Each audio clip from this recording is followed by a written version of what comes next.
Hello dear students, आज के इस लेक्चर में हम कंटिन्यू करेंगे ऑपरेटिंग सिस्टम। सब्जेक्ट कोड है BCS 401 का यूनिट 4 का अगला टॉपिक। देखिए, आज के इस लेक्चर में हम डिस्कस करेंगे बेयर मशीन क्या होता है, ठीक है, रेजिडेंट मॉनिटर क्या होता है, एंड इसी के साथ एक और भी इम्पोर्टेंट टॉपिक देखेंगे जो कि होता है फिक्स्ड साइज मेमोरी क्या होता है और डायनेमिक साइज्ड मेमोरी क्या होता है। पार्टीशनिंग मतलब हम देखेंगे कि कैसे मेमोरी का पार्टीशन किया जाता है। दो टाइप से पार्टीशन होता है, फिक्स्ड साइज्ड मेमोरी पार्टीशन और एक डायनेमिक या वेरिएबल साइज्ड मेमोरी पार्टीशन। बहुत ही ज़्यादा इंपॉर्टेंट होने वाला है। सिलेबस का ही टॉपिक डिस्कस करेंगे और आई होप कि आपने प्रीवियस लेक्चर को देखा होगा और आपका बेसिक कंसेप्ट क्लियर है। It means you are ready to understand the entire unit, ठीक है, पूरे यूनिट को आप अच्छे से आप समझ सकते हैं। तो बेसिक बेयर मशीन क्या होता है, रेजिडेंट मॉनिटर क्या होता है, fixed partition and dynamic partition memory में क्या होता है, बहुत ईजी से समझेंगे, बहुत ईजी से, बहुत ही मतलब अच्छे समझ में आएगा। चलिए स्टार्ट करते हैं। अगेन स्टार्ट करने से पहले छोटी सी रिक्वेस्ट है, अगर चैनल पे फर्स्ट टाइम विजिट किए हो तो प्लीज़ चैनल को एक सब्सक्राइब करना, बहुत ही ज़्यादा मोटिवेशन मिलता है अगर आप चैनल को सब्सक्राइब करते हैं, और कमेंट कर देना जो भी डाउट हो। जैसे कि आप लाइक्स एंड कमेंट्स जब करते हो तो बहुत ही ज़्यादा मोटिवेशन मिलता है और कंटिन्यूसली मैं इसको बना पाऊँगा और जल्दी से जल्दी आपके यूनिट्स को मैं फिनिश कर पाऊँगा, ठीक है। चलिए स्टार्ट करते हैं। ये रहा आपका नोट्स, और ऑलरेडी जो भी प्रीवियस लेक्चर्स के चाहे नोट हो या ऑलरेडी जो यूनिट्स कंप्लीट हो चुके उनके नोट्स हो, व्हाट्सएप ग्रुप में प्रोवाइड करा दिया है, टेलीग्राम ग्रुप में प्रोवाइड करा दिया, जाके आप सेल्फ डाउनलोड भी कर सकते हैं। तो यहाँ पे हमें देखना है बेयर मशीन क्या होता है। देखो, बेयर मशीन क्या है, ठीक है। तो bare machine and resident monitor क्या होता है। देखिए, ये एक तरीके का क्या बोल सकते हो। देखो, बेयर मशीन हम समझने के लिए बेयर मशीन होता क्या है, इस पहले किस तरीके से क्वेश्चन आपसे एग्जाम में मिलेगा, किस तरीके से क्वेश्चन पूछा जाएगा, ये मैं आपको पहले बताता हूँ। खाली आपसे बेयर मशीन ही 7 मार्क्स में नहीं बोल देगा कि बेयर मशीन को आपको लिखने के लिए 7 मार्क्स में दे दे, नहीं। Explain the term in the following करके ऐसे आपको एक दो टॉपिक दे देगा, बेयर मशीन, रेजिडेंट मॉनिटर, इसको एक्सप्लेन करना है, ठीक है, 7 मार्क्स के अंदर कंबाइन करके। और आगे भी हम जो पढ़ने वाले हैं फिक्स्ड साइज्ड मेमोरी जो पार्टीशन होता है और डायनेमिक, वो भी एक्सप्लेन द टर्म करके ही देगा, या डायरेक्टली आपसे 2 मार्क्स में पूछ ले समझाने के लिए आपसे, तो कंटेंट उस हिसाब से आपको लिखना है। बाकी 7 मार्क्स में कंटेंट मैंने लिखा हुआ है। बेयर मशीन क्या होता है, देखिए, the bare machines and resident monitors, ये दोनों जो बेयर मशीन एंड रेजिडेंट जो मॉनिटर होता है, ये डायरेक्टली ऑपरेटिंग सिस्टम से रिलेटेड नहीं है, ठीक है। अभी तक हम ऑपरेटिंग सिस्टम पढ़ रहे थे, तो ये डायरेक्ट ऑपरेटिंग सिस्टम से क्या है, रिलेटेड नहीं है। अब हम समझते हैं कि फिर किससे रिलेटेड है, क्या है bare machine. So basically bare machine जो है एक लॉजिकल हार्डवेयर होता है। याद रखना, बेयर मशीन एक लॉजिकल हार्डवेयर या खाली हार्डवेयर होता है जो कि यूज़ होता है एग्जीक्यूट करने के लिए प्रोग्राम को प्रोसेसर के अंदर without using the operating system. देखो, अब ये क्या बोल दिया, बहुत अजीब आपको लग रहा होगा कि क्या मैं बोल रहा हूँ। देखो, कहने का मतलब है बेयर मशीन एक लॉजिकल हार्डवेयर होता है जो कि क्या होता है, प्रोग्राम को एग्जीक्यूट करता है, यानी प्रोसेस को एग्जीक्यूट करता है प्रोसेसर के अंदर बिना ऑपरेटिंग सिस्टम के। देखो, अभी तक हम बहुत पढ़े ऑपरेटिंग सिस्टम, सब बेसिक पढ़ा हमने, ठीक है, कि अब हमने देखा कि आपका कोई भी चीज़ कंप्यूटर सिस्टम में हो, ऑपरेटिंग सिस्टम ही उसे कंप्लीट करता है, ठीक है, कोई दिक्कत नहीं, ये सब हमने पढ़ा। तो लेकिन यहाँ पे बोला जा रहा है कि बिना ऑपरेटिंग सिस्टम के भी आपके प्रोग्राम मतलब एग्जीक्यूट हो सकते हैं। तो ये आपको अजीब लग रहा होगा कि बिना ऑपरेटिंग सिस्टम के कैसे हो सकते हैं, बट हाँ, ऐसा पॉसिबल है with the help of bare machine. Bare machine का काम ही यही होता है। बेयर मशीन का मेन डेफिनेशन आप बोलो, bare machine is a logical hardware which is used to execute the program in the process, जो कि प्रोग्राम को एग्जीक्यूट करता है प्रोसेसर के अंदर बिना ऑपरेटिंग सिस्टम के। एब्सेंस ऑफ ऑपरेटिंग सिस्टम अगर है, अगर आपसे कोई पूछता है कैसे प्रोसेस आपका एग्जीक्यूट होगा कंप्यूटर सिस्टम के अंदर, तो आप बता सकते हैं कि बेयर मशीन का यूज़ करके। ये क्या होता है हम आगे और भी अच्छे समझने वाले हैं। तो ये चीज़ होता है आपका बेयर मशीन। जैसे हमने स्टडी किया, we have studied that we can not execute any process without the operating system. ये सब हमने पढ़ा कि बिना ऑपरेटिंग सिस्टम के कोई भी प्रोसेस एग्जीक्यूट नहीं हो सकता, ठीक है, और सही बात भी है, बट ये पॉसिबल है। But as with the help of bare machine we can do that, हम एग्जीक्यूट कर सकते हैं किसी भी प्रोसेस को, किसी भी प्रोग्राम को without using the operating system, ठीक है। तो ये चीज़ है आपका बेयर मशीन। और भी हम देखते हैं, इनिशियली अगर हम देखें, जब ऑपरेटिंग सिस्टम डेवलप नहीं हुआ था, अब ऐसा नहीं है कि बहुत टाइम पहले से ही ऑपरेटिंग सिस्टम हाँ काफ़ी ईयर मतलब पहले से ही थोड़ा बहुत क्या है इसका इवैल्यूएशन हुआ ऑपरेटिंग सिस्टम का, ये सब हमने देखा है। बट काफ़ी टाइम पहले जब ऑपरेटिंग सिस्टम नहीं हुआ करता था तो बेयर मशीन का कंसेप्ट यूज़ होता था, ठीक है, जैसे सुपर कंप्यूटर वगैरह, तो वो सारी चीज़ें हैं बेयर मशीन तब यूज़ हुआ करता था। और लिखा भी है यहाँ पे, जब ऑपरेटिंग सिस्टम डेवलप नहीं हुआ था तो एग्जीक्यूशन जो हो रहा था किसी भी इंस्ट्रक्शंस का या प्रोसेस का या प्रोग्राम का बोल लीजिए, बाई डायरेक्टली ऑन हार्डवेयर, एक हार्डवेयर के जरिए एग्जीक्यूट हो रहा था, ठीक है। क्योंकि ऑलरेडी आपको पता है कंप्यूटर का जनरेशन है, जब कंप्यूटर काफ़ी टाइम पहले आज वाला कंप्यूटर नहीं हुआ करता था, तो आज वाला जो ऑपरेटिंग सिस्टम यूज़ कर रहे हो तो काफ़ी टाइम पहले कैसे रहा होगा, ठीक है। तो वो चीज़ है, पहले बेयर मशीन की हेल्प से कोई भी प्रोसेस प्रोसेसर के अंदर एग्जीक्यूट किया जाता था और ये हार्डवेयर होता है। But at that time only drawback, अब इसका ड्रॉबैक क्या है बेयर मशीन का, लेकिन एक ड्रॉबैक भी है जो कि है accepting the instructions in only machine language. ये क्या करता है आपके ये केवल मशीन लैंग्वेज को समझता है, ठीक है। तो जो कि बहुत ही ज़्यादा मतलब क्या है जिसके पास सफिशिएंट नॉलेज है अबाउट कंप्यूटर फील्ड में जिसको बहुत अच्छे से नॉलेज है, वही क्या कर सकता है इस हार्डवेयर को ऑपरेट कर सकता है, ठीक है। So after the development of operating system bare machine referred inefficient, यानी फिर जब आपका ऑपरेटिंग सिस्टम डेवलप हो गया फिर बेयर मशीन का जो यूज़ है वो ख़त्म हो गया, बोल लीजिए कि इनएफिशिएंट हो गया, क्योंकि बेयर मशीन से फास्ट तो हमारा ऑपरेटिंग सिस्टम सारा काम करता है और वो मल्टीटास्किंग करता है। तो ये चीज़ है बेसिक, हमने बेयर मशीन क्या होता है ये देखा। तो बेयर मशीन एक बार ब्रीफ समरी ले लें, ये हमारा एक लॉजिकल हार्डवेयर होता है। काफ़ी टाइम पहले जब ऑपरेटिंग सिस्टम नहीं हुआ करता था तो बेयर मशीन की हेल्प से कोई भी कंप्यूटर सिस्टम में कोई भी प्रोसेस कोई भी प्रोग्राम एग्जीक्यूट किया जा सकता था, ठीक है। तो ये है, और ये इसका एक ड्रॉबैक भी है जो कि मशीन लैंग्वेज खाली आपका बेयर मशीन समझता है। तो ये क्या है, इसका ड्रॉबैक ये है कि जिसके पास सफिशिएंट नॉलेज है वही इस हार्डवेयर को ऑपरेट कर सकता है। कोई ऑपरेट करेगा तभी तो अब यहाँ पे आपका ये प्रोसेस एग्जीक्यूट करेगा ये मशीन। अब इसे कौन ऑपरेट करेगा क्या करेगा ये हम आगे भी देखने वाले हैं। तो ये चीज़ हमारे पास है बेयर मशीन का कंसेप्ट, और बेयर मशीन अभी इनएफिशिएंट है बिकॉज सबसे इफिशिएंट में देखो तो ऑपरेटिंग सिस्टम ही है। तो ये बेसिकली जब आप पढ़ोगे तो खुद आपको समझ में आ जाएगा, बहुत ईजी है। यही था आपका बेयर मशीन, ठीक है। नाउ रेजिडेंट मॉनिटर क्या होता है, रेजिडेंट मॉनिटर बेयर मशीन समझ में आ गया, रेजिडेंट मॉनिटर उससे भी ईजी है। रेजिडेंट मॉनिटर क्या होता है, now we talk about how the code runs on bare machine. Sorry, देखिए अब हम समझेंगे कि बेयर मशीन पे कोड रन कैसे होता है। देखो सिंपल सी बात है, हम प्रोग्राम जब एग्जीक्यूट कर रहे हैं with the help of bare machine, तो बेयर मशीन कुछ एग्जीक्यूट कर रहा होगा, कुछ कोड रन कर रहा होगा, तभी तो प्रोग्राम रन करेगा आपका, कुछ प्रोसेस एग्जीक्यूट करेगा। तो ये हमारा जो कंपोनेंट होता है रेजिडेंट मॉनिटर, ये यूज़ होता है, ठीक है, यूज़ होता है कोड को रन करने के लिए बेयर मशीन पे। So basically resident monitor is a code. Resident monitor कुछ है नहीं, रेजिडेंट मॉनिटर एक कोड है जो कि रन होता है बेयर मशीन पे, ठीक। ये है आपका रेजिडेंट मॉनिटर। क्या होता है, रेजिडेंट मॉनिटर एक कंपोनेंट होता है जो कि यूज़ होता है बेयर मशीन में। क्यों यूज़ होता है, कोड को रन करने के लिए, और ये एक कोड होता है। रेजिडेंट मॉनिटर एक कोड होता है जो कि रन होता है बेयर मशीन पे रन होता है। बस इतना समझना है, आगे और समझ लेते हैं। Resident monitor works like an operating system. जैसे ऑपरेटिंग सिस्टम आपका वर्क करता है उसी तरीके से रेजिडेंट मॉनिटर भी आपका वर्क करता है। That control the instruction and performs all necessary function.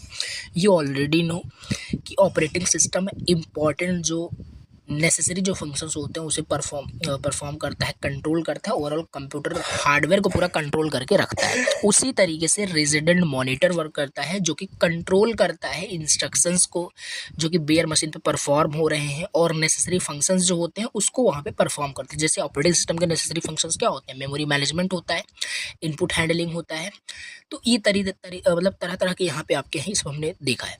तो उसी तरीके से रेजिडेंट मॉनिटर भी वर्क करता है ऑपरेटिंग सिस्टम की तरह, जो कि इंस्ट्रक्शंस परफॉर्म करता है, कंट्रोल करता है इंस्ट्रक्शंस को, नेसेसरी फंक्शंस को कंट्रोल करता है। ये सब आप लिख सकते हैं, थ्योरी की बात है, ठीक है। तो it also works like job sequencer because it also sequences the job and sends them to the processor, ठीक है। ये आपका रेजिडेंट मॉनिटर हमने क्या बताया आपको कि एक कोड होता है जो कि रन होता है बेयर मशीन पे, बेयर सिस्टम पे रन होता है। इसे हम बोल सकते हैं जॉब सीक्वेंसर भी बोल सकते हैं हम इसे, ठीक है। जॉब सीक्वेंसर की तरह ये होता है, जॉब सीक्वेंसर बोल लीजिए। It also works like job sequencer. Why we said job sequencer? Because it also sequences the job, क्योंकि ये जॉब को क्या करता है, सीक्वेंस में करके सेंड करता है प्रोसेसर को। इस लाइन में कन्फ्यूज़न नहीं क्रिएट करना है, नहीं समझ आया स्किप करिए। बट आपको थोड़ा सा याद रखना है कि जो आपका रेजिडेंट मॉनिटर होता है it also works like job sequencer, क्योंकि ये सीक्वेंस करता है जॉब को। कैसे, आगे देखेंगे। तो ये सीक्वेंस करता है जॉब को और सेंड करता है कहाँ पे, प्रोसेसर को सेंड करता है फॉर एग्जीक्यूशन। किसे सेंड करता है, बेयर मशीन को, ठीक है। ये चीज़ यहाँ पे ऑपरेटिंग सिस्टम का कंसेप्ट ही नहीं है, क्योंकि ये दोनों डायरेक्टली रिलेटेड नहीं है। ये अपसेंस में मतलब क्या है कि without using the operating system ये सारी चीज़ें हो रही है। यहाँ पे ऑपरेटिंग सिस्टम का कंसेप्ट ही नहीं है, ठीक है। तो ये चीज़ हमारे पास है। अब यहाँ पे हम आगे देख लेते हैं रेजिडेंट मॉनिटर। थोड़ा सा और भी हम देखेंगे। Resident monitors load the program one by one into the main memory according to their sequences. Already देखा, ये आपके टास्क को, प्रोग्राम को, यानी आपके जॉब को सीक्वेंस करता है, इसलिए इसे जॉब सीक्वेंसर बोलते हैं। तो रेजिडेंट मॉनिटर क्या करता है, प्रोग्राम्स को वन बाय वन लोड करता है मेन मेमोरी के अंदर अकॉर्डिंग टू दियर सीक्वेंसेस। जो भी जॉब का, देखिए रेजिडेंट मॉनिटर क्या किया, ऊपर हमने देखा आपके जॉब को, जो भी मतलब जॉब मीन्स जो भी प्रोसेस, जो भी टास्क एग्जीक्यूट करना है अपने कंप्यूटर से, ठीक है। तो उसे क्या करता है, one by one main memory के अंदर लोड करता है उनके सीक्वेंसेस के बेसिस पे, ठीक है। तो ये चीज़ हमारे पास रेजिडेंट मॉनिटर का काम है। One most important factor about the resident monitor which is when the program execution occurred there is no gap between the program execution। ये सब थ्योरी वाली बात है। मेन आपको याद रखना है कि रेजिडेंट मॉनिटर क्या होता है, हमने देखा। बेयर मशीन क्या होता है ये देखा। और भी यहाँ पे एक मोस्ट इम्पॉर्टेंट फैक्टर ये है, याद रखना है कि रेजिडेंट मॉनिटर जो होता है, जो होता है कि जब प्रोग्राम आपका रन होता है, जब प्रोग्राम आपका एग्जीक्यूट होता है, तो कोई भी गैप नहीं होता है बिटवीन प्रोग्राम एग्जीक्यूशन। यानी कि कोई प्रोग्राम एक आपका एग्जीक्यूट हो रहा है, फिर गैप हो जाएगा, फिर P3 हो जाएगा, नहीं। क्योंकि एक job sequencer means resident monitor सारे जॉब को एक सीक्वेंस में रखा है। वन बाय वन क्या करेगा, मेन मेमोरी में लोड करेगा उनके सीक्वेंसेस के बेसिस पे और उसे एग्जीक्यूट करवाएगा with the help of bare machine. कोई भी गैप नहीं होता, ये आपको याद रखना है। वन बाय वन वो लोड होता है मेन मेमोरी में, ठीक है। तो ये हमने देखा यहाँ पे रेजिडेंट मॉनिटर क्या होता है, बेयर मशीन क्या होता है, ठीक है। अब हम मूव करते हैं नेक्स्ट टॉपिक की ओर, जो कि हमारा मोस्ट इंपॉर्टेंट है, और प्रीवियस जो भी हमने जस्ट पढ़ा ये भी मोस्ट इंपॉर्टेंट है। अब यहाँ पे है फिक्स्ड साइज मेमोरी पार्टीशनिंग क्या होता है। Fixed size memory partitioning, again आपको जो हेडिंग होता है, जो यहाँ पे लिखा होता है, जो भी टॉपिक आपका है, ये आपको बहुत कुछ समझा देता है अगर आप अच्छे से समझते हैं। लिखा क्या है, फिक्स्ड साइज मेमोरी पार्टीशनिंग, यानी मेमोरी का पार्टीशन हो रहा है और उस पार्टीशन का जो साइज है वो फिक्स्ड है। बस इसी से डेफिनेशन बना लीजिए। कोई भी चीज़ आपको यहाँ पे क्रैमिंग नहीं करनी है, रटना नहीं है। तो यहाँ पे वही जो आपको मैंने बताया वही सिंपल लिखा होगा। फिक्स्ड साइज मेमोरी पार्टीशनिंग एक मेमोरी मैनेजमेंट टेक्निक होता है। अब देखो, पहले समझ लेते हैं मेमोरी का पार्टीशन क्यों करते हैं। देखो मेमोरी का पार्टीशन, देखो हमने देखा था, शुरुआत में देखा था, इसीलिए मैं बता रहा हूँ, शुरुआत का लेक्चर्स बहुत ज़्यादा इंपॉर्टेंट है।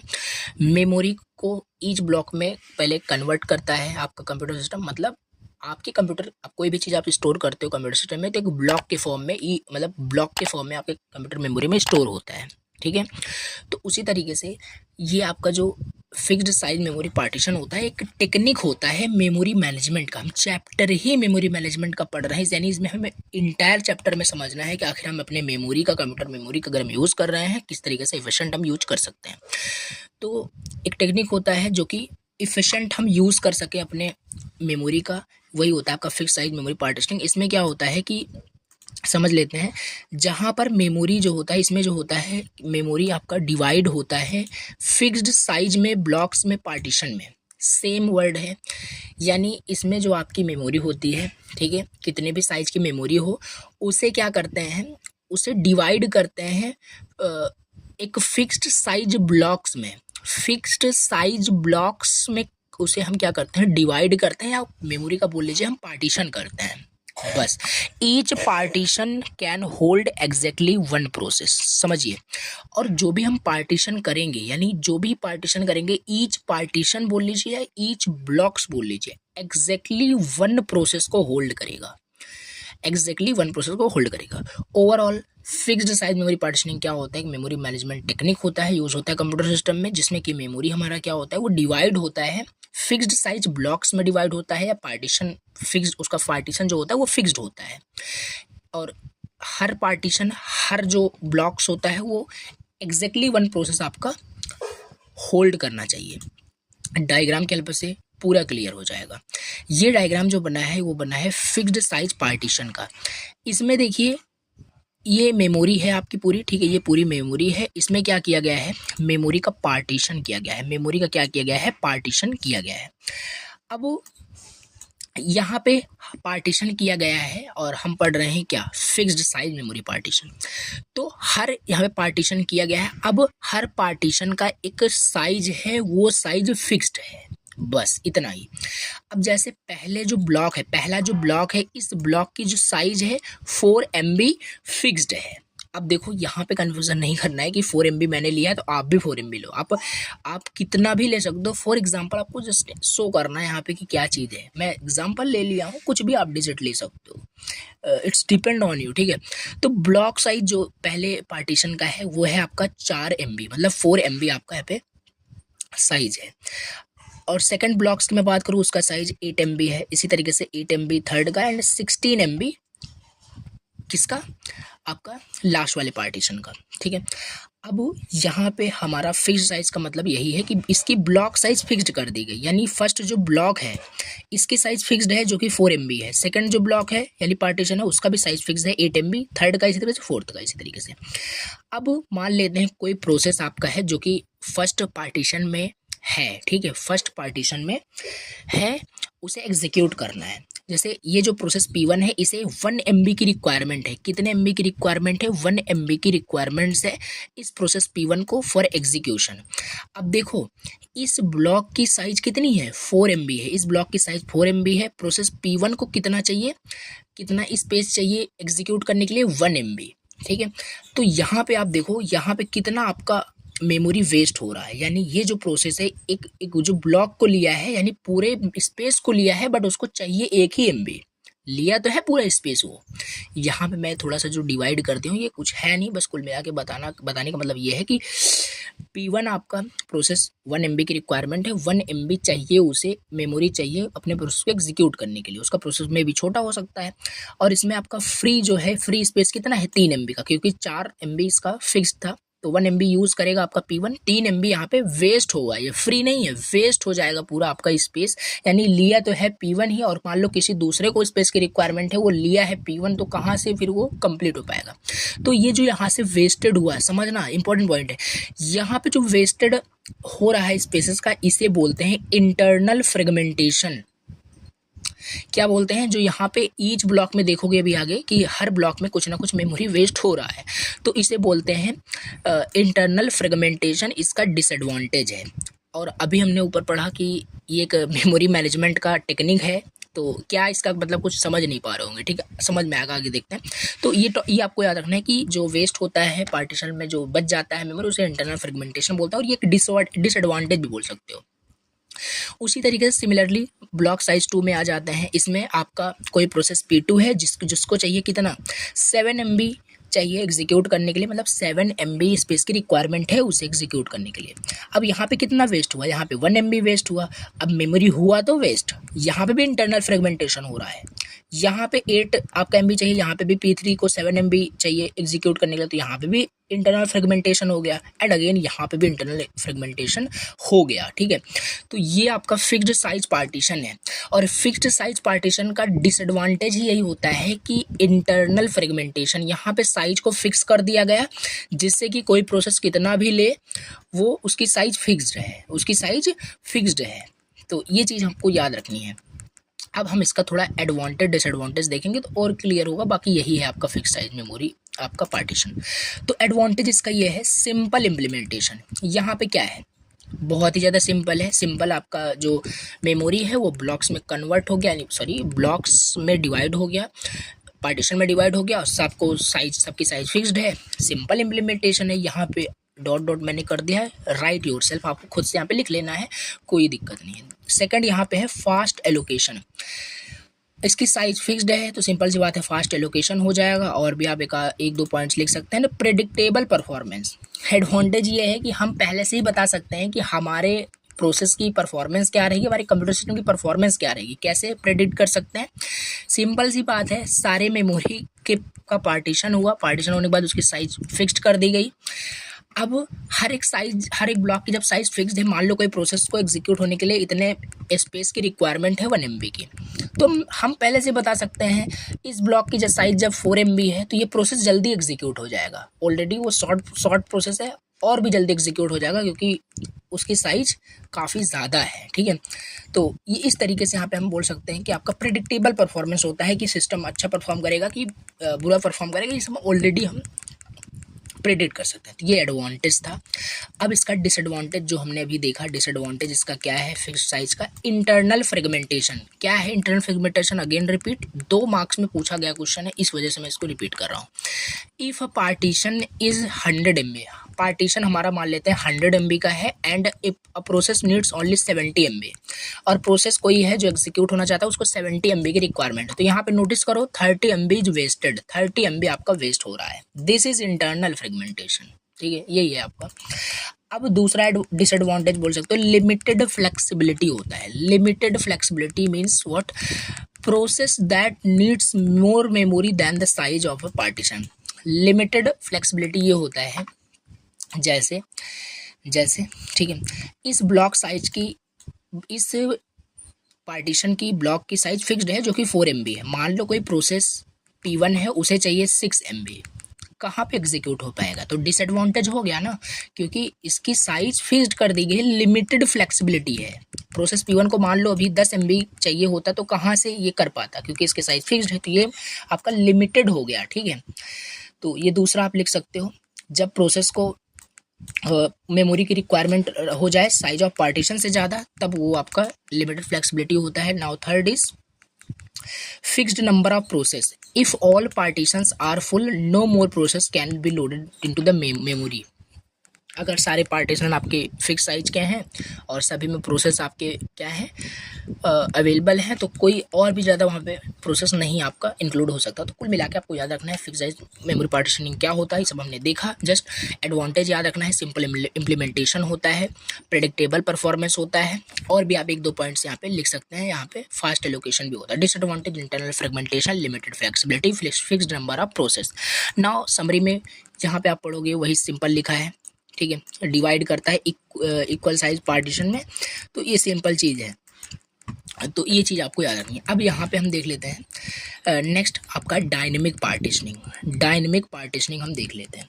डायनेमिक पार्टीशन क्या होता है, ठीक है, देखिए डायनेमिक मेमोरी पार्टीशनिंग जो होता है एक अनदर मेमोरी मैनेजमेंट टेक्निक्स होता है, where memory is divided into partition based on the needs of the process rather than fixed size। जो डायनेमिक मेमोरी पार्टीशन होता है ये एक अनदर मेमोरी मैनेजमेंट टेक्निक है, जैसे फिक्स्ड था, जहाँ पे मेमोरी आपका डिवाइड होता है। यहाँ पे जो मेमोरी आपका डिवाइड होता है वो डिवाइड होता है into partition based on the needs of the process. यहाँ पे जो मेमोरी का पार्टीशन होता है वो मतलब जो भी प्रोसेस है उस प्रोसेस के नीड्स के बेसिस पे क्या होता है, पार्टीशन होता है मेमोरी का, यानी डायनेमिकली होता है। ठीक है, फिक्स साइज यहाँ पे नहीं होता। और इस डायनेमिक पार्टीशनिंग को याद रखना, यहाँ पे इसे वेरिएबल भी कहा जाता है, वेरिएबल पार्टीशनिंग भी बोलते हैं। तो एडवांटेज इसका देख लेते हैं। देखो समझ में आ गया होगा, बहुत इजी था। डायनेमिक पार्टीशनिंग क्या होता है, अरे सिंपल सी बात है, वहाँ पे पहले प्रीवियस में हमने देखा कि पहले से मेमोरी की साइज क्या है, फिक्स्ड है, पार्टीशन उसका फिक्स्ड किया गया है। लेकिन अब डायनेमिक में क्या है, कोई प्रोसेस P1 है, उसे अगर 10 MB की रिक्वायरमेंट है स्पेस की, तो उस पर्टिकुलर ब्लॉक का, उस पार्टीशन का साइज फिर उस प्रोसेस के अकॉर्डिंग ही होगा। ये डायनेमिक का मतलब है। लिखा भी है मेमोरी का जो पार्टीशन होता है, जो डिवीज़न होता है, पार्टीशन जो होता है उसका, वो based on the needs of the process होता है। ठीक है, ये एडवांटेज इसका क्या है, इसमें कोई भी इंटरनल फ्रेगमेंटेशन नहीं होता है। सिंपल सी बात है, जब प्रोसेस के नीड्स के बेसिस पे पार्टीशन करोगे, कुछ वहाँ पे आपका वेस्टेड स्पेस होगा, वेस्टेड कुछ मेमोरी होगा, नहीं होगा। ये हो गया नो इंटरनल फ्रेगमेंटेशन। यहाँ पे वहाँ पे लिमिटेड फ्लेक्सिबिलिटी था, यहाँ पे फ्लेक्सिबिलिटी है कि किसी प्रोसेस को अगर 10 MB की रिक्वायरमेंट है तो उतना ही उसका साइज पार्टीशन किया गया है, तो आराम से एग्जीक्यूट हो जाएगा। इफिशिएंट मेमोरी यूटिलाइजेशन होता है यहाँ पे, more efficiently because partitions are created dynamically, और इफिशिएंट है क्योंकि यहाँ पे पार्टीशन डायनेमिकली क्रिएट हो रहा है according to their needs of the process. ठीक है, ये हो गया एडवांटेज। नाउ डिसएडवांटेज भी हम बोल सकते हैं। डिसएडवांटेज इसका ये है कि कॉम्प्लेक्स इम्प्लीमेंटेशन होता है। देखो कोई भी चीज़ हो जो फिक्स्ड होता है वो थोड़ा सा सिंपल इम्प्लीमेंटेशन हो जाता है डायनेमिकली में। अब क्या है, कोई प्रोसेस जब एग्जीक्यूट कर रहा है उसके नीड्स के बेसिस पे मेमोरी में पार्टीशन होता है तो कॉम्प्लेक्स इम्प्लीमेंटेशन हो जाएगा। ठीक है, ये आपको लिखना है एक पॉइंट्स डिसएडवांटेज में। रिक्वायर सम एल्गोरिदम, इसमें कुछ एल्गोरिदम की रिक्वायरमेंट होती है ट्रैक करने के लिए कि कौन सी मेमोरी आपकी अभी फ्री है, कौन सा पार्टीशन फ्री है, कि यूज़ हो चुका है, तो थोड़ा सा कॉम्प्लेक्स हो जाता है।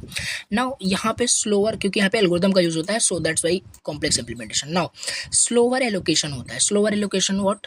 Slower because the system needs to find a suitable block of memory that fits the process requirements. देखो कुछ नहीं करना है, नहीं भी समझ में आ रहा हो, आई होप आपको समझ में आ रहा होगा, बहुत इजी वर्ड में मैं बता रहा हूँ, लेकिन फिर भी जो आपने एडवांटेज डिसएडवांटेज उसमें पढ़ा उसका जस्ट अपोजिट यहाँ पे लिख देना, बाकी आप पॉइंट्स भी याद रख सकते हैं। कॉम्प्लेक्स इम्प्लीमेंटेशन होता है, स्लोअर आपका एलोकेशन होता है, वहाँ पे फास्ट होता था। अब इसका डायग्राम अगेन फिर से देख लेते हैं, डायग्राम के हेल्प से अच्छे से चीज़ें याद रहेगी। यहाँ पे आपका मेमोरी था, ठीक है, इसका पार्टीशन कर दिया गया, 4 पार्टीशन किया गया है। अब यहाँ पे ब्लॉक की साइज क्या है, प्रोसेस के साइज के बराबर है। प्रोसेस को कितना रिक्वायरमेंट चाहिए फॉर एग्जीक्यूशन, 2 MB का। ठीक है, तो ब्लॉक की साइज भी डायनेमिकली क्या कर दी गई, 2 MB सेट कर दी गई, मतलब पार्टीशन कर दिया गया। उसी तरीके से प्रोसेस 2 को 6 MB चाहिए एग्जीक्यूट करने के लिए, ब्लॉक की साइज 6 MB कर दी गई है। 10 MB चाहिए इसे स्पेस, तो डायनेमिकली इसका पार्टीशन 10 MB कर दिया गया। तो इस तरीके से 14 MB एंड 14 MB। तो ये था आपका। ठीक है, यहाँ पे कोई भी देखो इंटरनल फ्रेगमेंटेशन नहीं हो रहा है, फुल यूटिलाइजेशन हो रहा है आपका मेमोरी का। अगर आपसे कोई पूछता है दोनों में कंपैरिजन करके कि कौन सा बेस्ट होता है, तो हम बेस्ट, यहाँ से हम कंक्लूजन खुद भी निकाल सकते हैं। यहाँ जहाँ पे हमारा वेस्ट नहीं होगा मेमोरी वही बढ़िया होगा, तो सिंपल सी बात है डायनेमिक पार्टीशनिंग में, तो ये बेस्ट होता है। बाकी एडवांटेज डिसएडवांटेज हर चीज़ का होता है। तो यहाँ पे देखिए पार्टीशन की साइज जो है प्रोसेस की साइज के बराबर है, so no internal fragmentation. Now एक क्विक क्विज बोल सकते हैं, आप खुद भी लिख सकते हैं, राइट कर सकते हैं। बाकी इंपॉर्टेंट जो थे मैंने आपको बताया। अब यहाँ से आप निकाल सकते हैं difference between fixed partitioning and variable partitioning. 4 से 5 पॉइंट्स में आपने जो यहाँ पे लिखा डायग्राम बना करके टेबल के फॉर्मेट में खुद भी राइट कर सकते हैं। बाकी ये मैंने खुद से आपको यहाँ पे बताया, बाकी एग्जाम में एक्सप्लेन द टर्म करके पूछा था, दोनों हम यहाँ पे टॉपिक हम कवर किए। तो ये था आज का टॉपिक। हमने देखा बेयर मशीन क्या होता है, रेजिडेंट मॉनिटर क्या होता है, fix size memory partitioning and dynamic memory partitioning क्या होता है। ये सब इंपॉर्टेंट चीज़ें हैं, इंपॉर्टेंट कंसेप्ट है। बाकी एक बार सिलेबस डिस्कस करते हैं। देखिए ये था आपका सिलेबस का ही टॉपिक, ये शुरुआत का आपका कवर हुआ। नाउ नेक्स्ट लेक्चर के अंदर हम कंटिन्यू करेंगे multi programming with fixed partition. देखिए इसी वजह से हम पहले छोटे छोटे टॉपिक्स कवर कर रहे हैं। देखिए फिक्स्ड पार्टीशन यहाँ पे है आपके सिलेबस में, तो ये चीज़ अब आपको दोबारा नहीं बतानी पड़ेगी। मल्टी प्रोग्रामिंग देखेंगे, फिर वेरिएबल पार्टीशनिंग, ये सारे टॉपिक्स अब मान के चलो तो आपके कवर हो ही चुके हैं इसी लेक्चर में। बस थोड़ा सा मल्टी प्रोग्रामिंग क्या होता है ऑलरेडी आपको मैंने बताया था, बस वही सब देखना है, फिर पेजिंग पढ़ना है, फिर ये बहुत छोटे छोटे टॉपिक्स हैं, ये सब हम कवर करेंगे। तो मोस्टली 5 से 6 लेक्चर्स के अंदर कंप्लीट होगा आपका यूनिट 4। आई होप लेक्चर समझ में आया होगा। चलिए मिलते हैं नेक्स्ट लेक्चर के अंदर। Thank you so much for watching the lecture. Channel पे अगर फर्स्ट टाइम विजिट किया हो तो प्लीज़ सब्सक्राइब करना, बहुत ही ज़्यादा मोटिवेशन मिलता है। ठीक है, सो मिलते हैं नेक्स्ट लेक्चर के अंदर। Thank you so much for watching the lecture and don't forget to subscribe.